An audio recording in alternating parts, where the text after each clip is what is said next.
Hai, saya Lalu Bayu Bagus Setiawan. Halo, saya Muhammad Pokpan Prayatna. Nama saya Fauzan Dharma Al-Baki.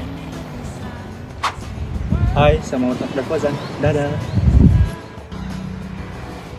Halo, saya Daniel Aswadi. Hai, saya Baineta Zizi Sahara.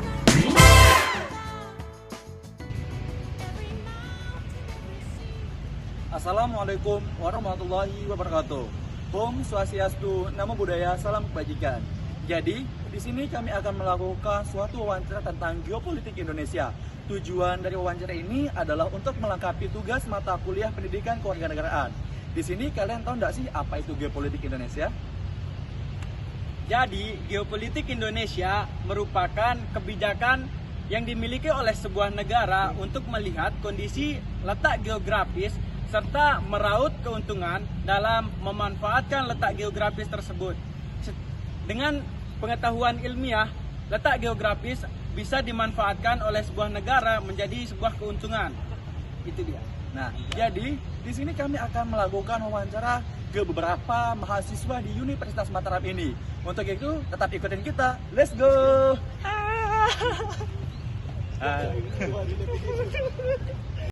Baik, terima kasih. Sebelumnya saya bersama Ketua BEM Fakultas Peternakan, yakni Bang Adin Jelaga. Silakan dan menyampaikan tentang apa yang dimaksud dengan geopolitik Indonesia. Baik, terima kasih Pokpan. Mengenai geopolitik Indonesia dengan bangsa Indonesia di hari ini erat kaitannya dengan bagaimana struktur geografis bangsa yang kemudian erat kaitannya dengan politik yang ada di Indonesia. Jadi ada hubungan bagaimana kemudian bonus demografi bangsa yang kemudian erat kaitannya bagaimana kemudian politik yang ada di Indonesia. Jadi politik ketika dia disangkut pautkan dengan bagaimana kondisi wilayah secara geografis, apakah ini menguntungkan bagi wilayah itu sendiri, sehingga politik secara ekonomi, secara sosial, keterkaitannya untuk per wilayah dimasukkan ke dalam konsideran. Itu ada pokok-pokok pikiran sehingga menciptakan bagaimana status ekonomi bangsa secara politik. Nah, itu bagaimana substansi per wilayah, apakah ini wilayah tersebut masuk ke dalam kriteria wilayah yang kemudian dapat dikatakan perekonomiannya maju, maka politik bisa berkembang.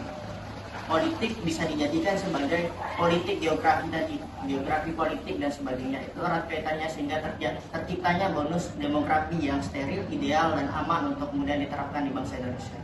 Nah, itu yang harus kemudian terus untuk digali seberapa potensi wilayah sehingga politik-politik yang kemudian akan dimajukan di standarisasi wilayah sesuai dengan geopolitik bangsa itu dapat terjadi dengan baik. Saja dari saya, sekian, saya kembalikan. Baik, mungkin itu penjelasan dari Ketua BEM Fakultas Peternakan. Sekian, terima kasih. Baik, selanjutnya kita akan melakukan wawancara di mahasiswa Fakultas Peternakan. Halo Kak, sebelumnya boleh perkenalkan namanya siapa? Halo, saya Rito Gilson. Di sini Kak, kami akan melakukan wawancara tentang geopolitik Indonesia. Jadi di sini Kakak tahu nggak sih apa itu unsur-unsur geopolitik di Indonesia ini Kak? Baik, jadi unsur-unsur geopolitik di Indonesia itu yang pertama yaitu lokasinya yang strategis. Indonesia terletak di persimpangan antara Samudra Hindia dan Pasifik serta di jalur perdagangan internasional yang vital. Nah, yang kedua yaitu sumber daya alam. Indonesia kaya akan sumber daya alam seperti minyak, gas batu, batu bara, mineral, dan hasil hutan. Yang ketiga, keragaman budaya dan etnis. Sebagai negara dengan pulau yang memiliki pulau 17.000 dan ratusan suku bangsa, Indonesia memiliki keanekaragaman budaya yang luas.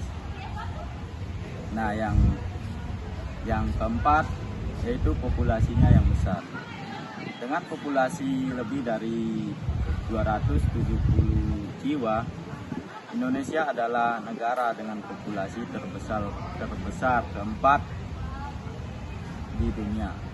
Nah, yang terakhir yaitu peran dalam organisasi internasional. Nah, Indonesia sendiri aktif dalam berbagai organisasi internasional seperti ASEAN, G20, dan PBB. Nah, peran ini memperkuat dalam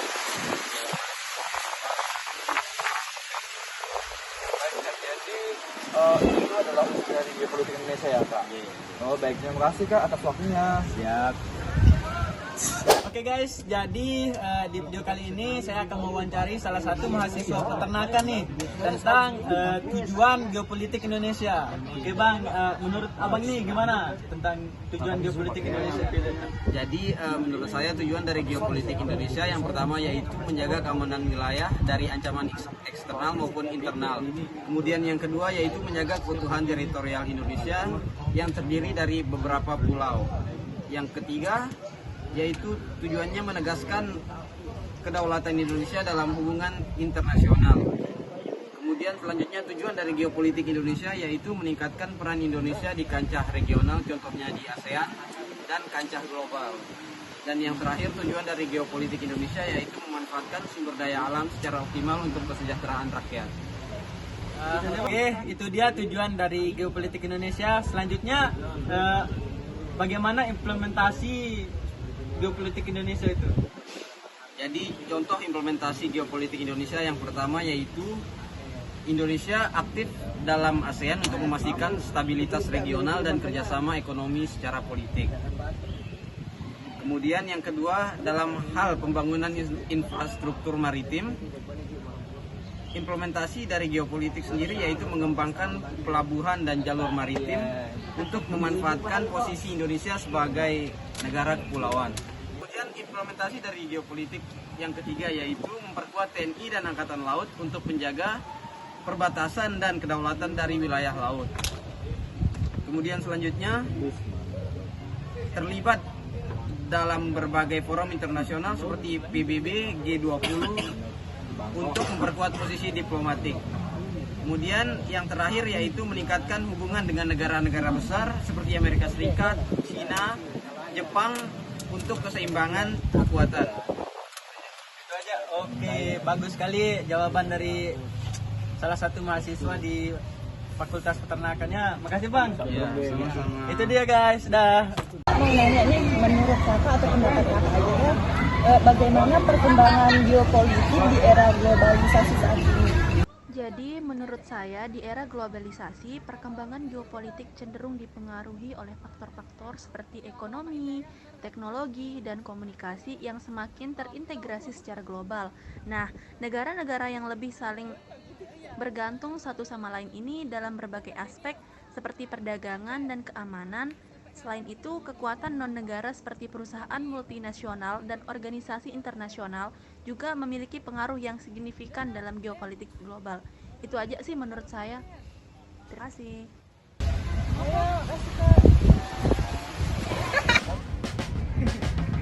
Jadi itu tugas video dari kelompok kami. See you.